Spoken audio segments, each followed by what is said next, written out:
আসসালামু আলাইকুম। ফেসবুকের একটা জিনিস আপনাদের সাথে শেয়ার করতে আসছি। ফেসবুক কী জিনিস আসলে অনেকেই অনুভব করতে পারেন, আবার অনেকেই অনুভব করেন না। ফেসবুকে কিন্তু জ্ঞানী লোকের অভাব নাই, শিক্ষিত লোকের অভাব নাই। মানে আপনি শিক্ষিত লোক যদি 7 গ্রাম বিশ্রায় একজন নাও পান, কিন্তু ফেসবুকে আইলে আপনি শিক্ষিত লোক পাইবেন এবং কি জ্ঞানী লোক পাইবেন। আপনি জ্ঞানী লোক বিশ্রাইতে হইব না। যদি একটা জিনিস নিয়ে আপনি টেনশন করতেছেন, আপনি ফেসবুকে লিখে দেন, দেখবেন যে আপনার অনেক রকমের যুক্তি বুদ্ধি আপনারা দিব, এটা নিয়ে আপনি আর ভাবতে হবে না। আপনি দেখেন, একটা জিনিস আপনাদেরকে দেখাই। এখানে যে স্ক্রিনে একটা মেয়ের ছবি দেখতে পাইতেছেন, এই ছবিটা দিয়ে মেয়ের আইডি থেকে মেয়েটা পোস্ট দিছে যে অনেক দিন ধরে শারীরিকভাবে অসুস্থ, সকলে আমার জন্য দোয়া করবে। অথচ অনেকেই অনেক রকমের কমেন্ট করছে যে আল্লাহ আপনাকে তাড়াতাড়ি সুস্থ করে দেব। একজন কমেন্ট করছে, এই যে কমেন্টটা আপনাদেরকে দেখাই। মেয়েটার ছবিটা কিন্তু হাইড করে রাখছি, এটা দরকার নেই হ্যাঁ ইয়া করার।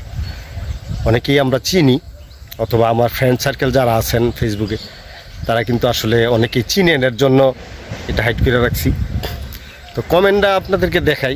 লেখছে নাইস।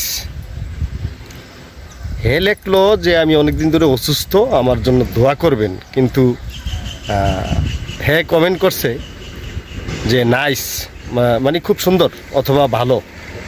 তাইলে বোঝা গেল কি, মানে উনি যে অসুস্থ অনেক ভালো হয়েছে মনে হয়। তো এরকম হাজারো হাজারো কমেন্ট আপনি পাইবেন, এরকম হাজারো হাজারো জ্ঞানী ব্যক্তি আপনি পাবেন ফেসবুকে আসলে। আপনি একটা পোস্ট দিছেন, হয়তো আপনার পোস্টটার মধ্যে অনেক রকমের কমেন্ট করবে, আপনাকে জ্ঞান দিবে, আপনাকে অনেক রকমের জ্ঞান দেওয়ার তারা চেষ্টা করবে। জ্ঞানী লোক, জ্ঞানী শ্রোতা, মানে এভরিথিং, অনেক কিছু। তো 7 গ্রাম বিশ্রায় যদি আপনি শিক্ষিত লোক না পান, আপনি ফেসবুক আইলে শিক্ষিত লোক পাইবেন, জ্ঞানী লোক পাইবেন। মানে একটা জ্ঞানের জন্য আর ওই ময়মুরব্বীকে জিজ্ঞাসা করতে হবে না যে আমার এই জিনিসটা কেমনে করবো, কীভাবে হবে, কী আসো বিষয়। আপনি ফেসবুকে দিলে আপনার পিছনে অনেক লোকজন আছে যে তারা আপনাকে সাজেস্ট করবে যে এইভাবে করেন, আপনি এইভাবে ভিডিও করেন কেন, আপনি এইভাবে চলেন কেন। মানে তাদের খাই, তাদের পড়ি, তাদের অনুসরণ করে তাদের কথাগুলো শুনে আমরা চলতে হবে।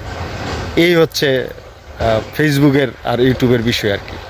তো অনলাইন কিছু করার নাই, অনেকেরই অধিকার আছে কিছু বলার, কিছু শোনার বা কিছু লেখার অধিকার আছে, কারণ এটা পাবলিক একটা ফাংশন, এটা একান্ত বিষয় না। তো একান্ত করা যায়, কিন্তু একান্ত কেউ হইলে আবার আলাদাভাবে মজা হয় না। তো এই জিনিসটা আপনাদের সাথে শেয়ার করলাম। সকলেই ভিডিওটা ভালো লাগলে একটু শেয়ার করে পাশে থাকবেন। সকলের কাছেই সালাম রইল। আসসালামু আলাইকুম রহমতুল্লাহ বরকাতুহু।